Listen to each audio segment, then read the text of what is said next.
8:59 a.m., Los Angeles, California. Inside a quiet Bank of America branch, the usual morning routine is just beginning. Tellers count cash, customers wait in line. Security cameras hum softly in the background, and then the front doors open. Two men step inside. Covered head to toe in black body armor, ski masks pulled tight, and carrying assault rifles modified to fire like machine guns. They don't bother to whisper. They don't bother to hide, because they didn't come for a silent robbery. They came prepared for war. For the next 44 minutes, a simple bank robbery would turn a normal neighborhood into a battlefield. Live on American television? More than 1,100 rounds of ammunition would be fired. Dozens of officers and civilians would be injured. And policing in the United States would never be the same again. This is the bank robbery that shocked America. This is the full true story of the North Hollywood bank robbery and shootout. In this true crime documentary-style video, we're breaking down how these two men turned a bank robbery into a full-scale urban gunfight, why the police were completely outgunned, and how this real-life bank heist changed American law enforcement forever. The date is February 28, 1997. The place, North Hollywood, a neighborhood in Los Angeles. By the end of that morning, the words North Hollywood Shootout would be burned into the memory of millions of Americans who watched it unfold on TV. But our story doesn't start in the bank. It starts long before with two criminals who had been practicing for this moment for years. If you like deep dive true crime, stick with this video all the way through, because the way this story ends is not what the robbers expected.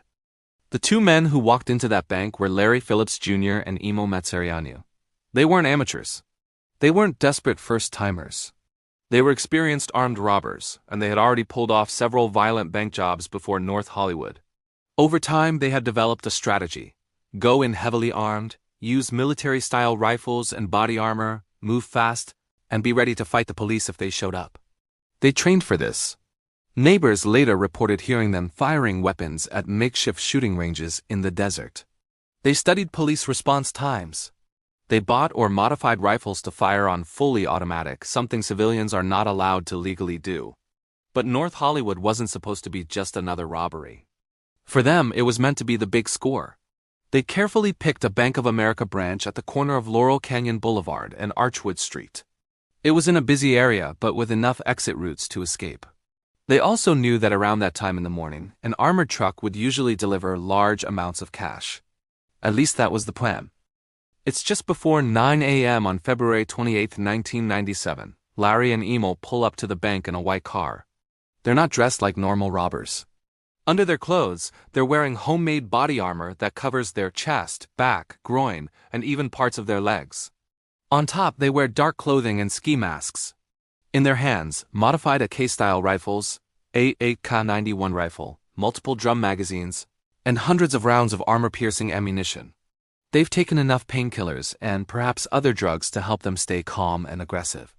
As they step out of the car, one of them fires into the air and toward the bank to take control immediately.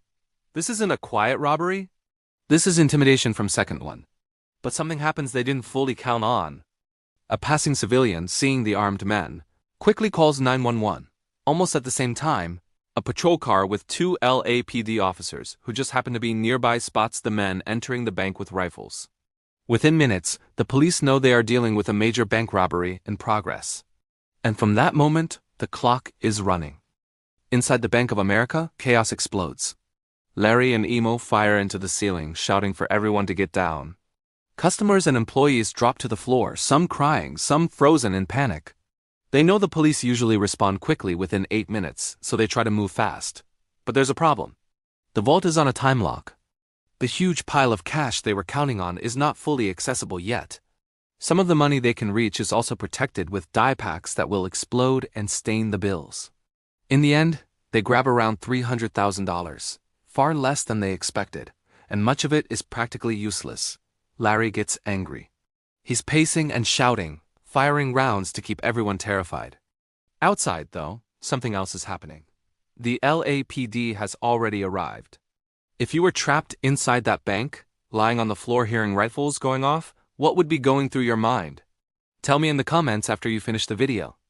Outside the bank, the first patrol officers take cover behind their cars. They know there are at least two heavily armed suspects inside. They have handguns and shotguns.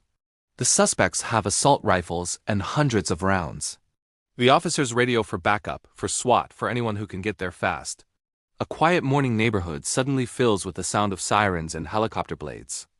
At about 9:17 a.m., Larry and Emil decide it's time to leave. They've stayed longer than they planned. They walk toward the front doors of the bank, rifles raised. And that's when the gunfight begins. As they exit, they open fire immediately on the patrol cars and officers outside. The sound is deafening automatic gunfire echoing between buildings. The officers try to shoot back, but their bullets mostly bounce off the robbers' body armor or miss at a distance. Within moments, multiple officers are wounded. Civilians in the area are hit by stray bullets. And this is the crucial point. The robbers are not trying to run quietly. They are literally fighting their way out step by step down the sidewalk, using their firepower to push police back. What happens next becomes one of the most intense police shootouts in American history. News helicopters arrive overhead and begin broadcasting live.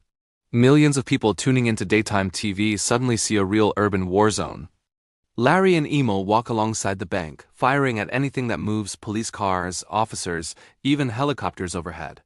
They move almost calmly, protected by their thick armor. The LAPD officers on the ground are outgunned. Their standard-issue handguns and shotguns are almost useless at the distances and angles they're forced to fight from. Some officers take a desperate step.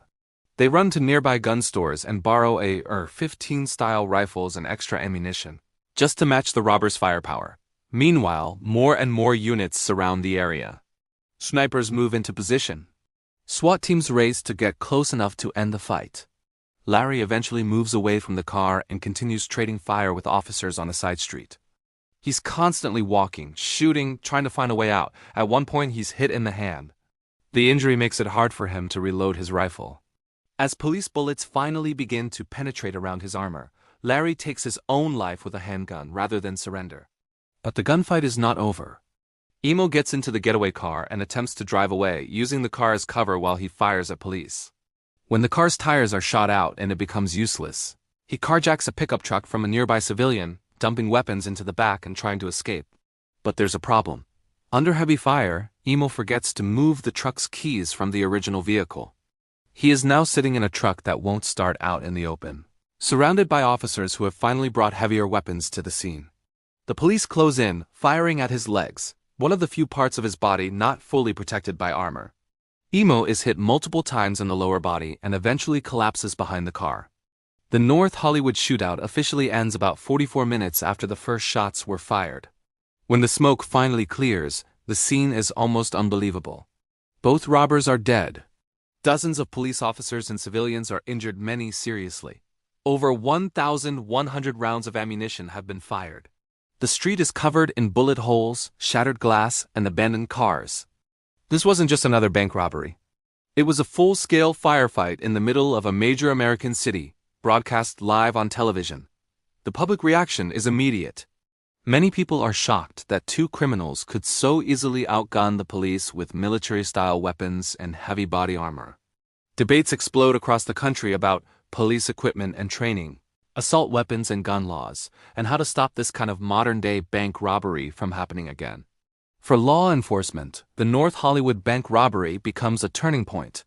Police departments begin to equip patrol officers with rifles, better body armor, and more training for active shooter and high-risk situations. In crime history, this event is often described as the bank robbery that shocked America and forced the country to rethink what a normal police response should look like.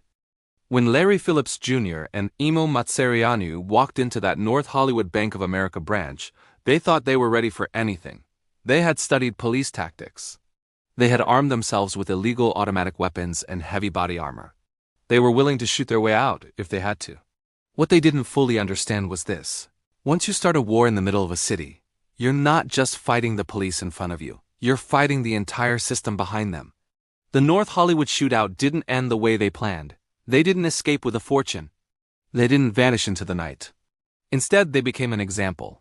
A terrifying true crime story that forced America to ask hard questions about crime, firepower, and safety. Now I want to hear from you. Do you think this was mainly about greed, or did these men want a violent showdown from the very beginning? And should regular police patrols be armed with rifles because of cases like this, or does that make the streets more dangerous? Tell me what you think in the comments. If you watched this far, type "I watched the full story" in the comments so I know you're part of the serious true crime community on this channel. If you enjoyed this bank robbery true story and you want more real-life heist and true crime documentary-style videos, make sure to like this video, subscribe to the channel, and turn on the notification bell so you don't miss the next upload. Thanks for watching the bank robbery that shocked America. Full true story.